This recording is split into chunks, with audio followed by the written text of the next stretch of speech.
Another one is I find particularly interesting is ensuring that delivery is consistent with the way it's contracted. And there's certain amount of that can be managed, for example, within a system, like, for example, the way that we manage that delivery process. There's clear audit trail on all milestone approval. The way that milestones are constructed is pulled straight out of the contract. When it's agreed as a kind of scope of work, that's pulled into the contract in the first place, agreed by everybody.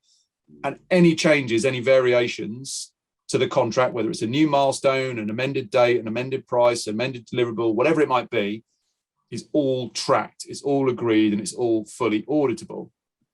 And so there's a lot of visibility on how the work's getting done and what's actually being done. But so there's a certain amount you can kind of systemize in terms of checking that.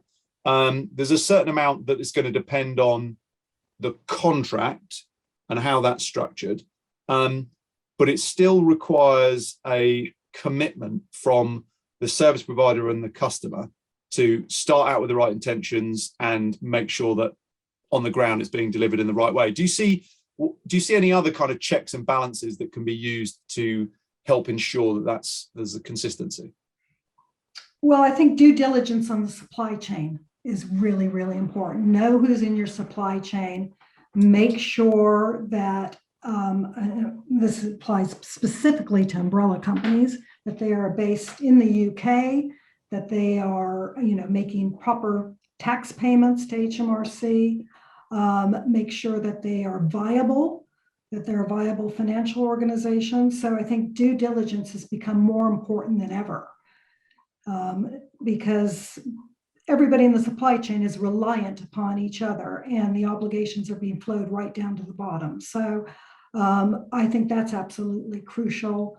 You need to make sure the contractual documentation is appropriate. We talked about MSAs, change control documentations, SOWs, whether those are template documents or bespoke.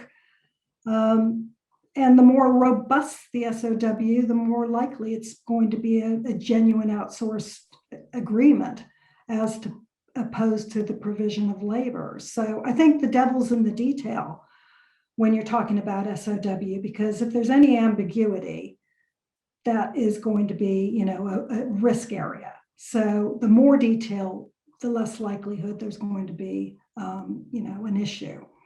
We talked about ensuring that the working practices reflect what's in the contract. That's absolutely essential. You just talked about transparency and that visibility throughout the supply chain. That assists with compliance. And a platform such as what you're providing is absolutely fantastic for that. We talked about the fact they have to accept anyone to do the work as long as they've got the skills and qualifications.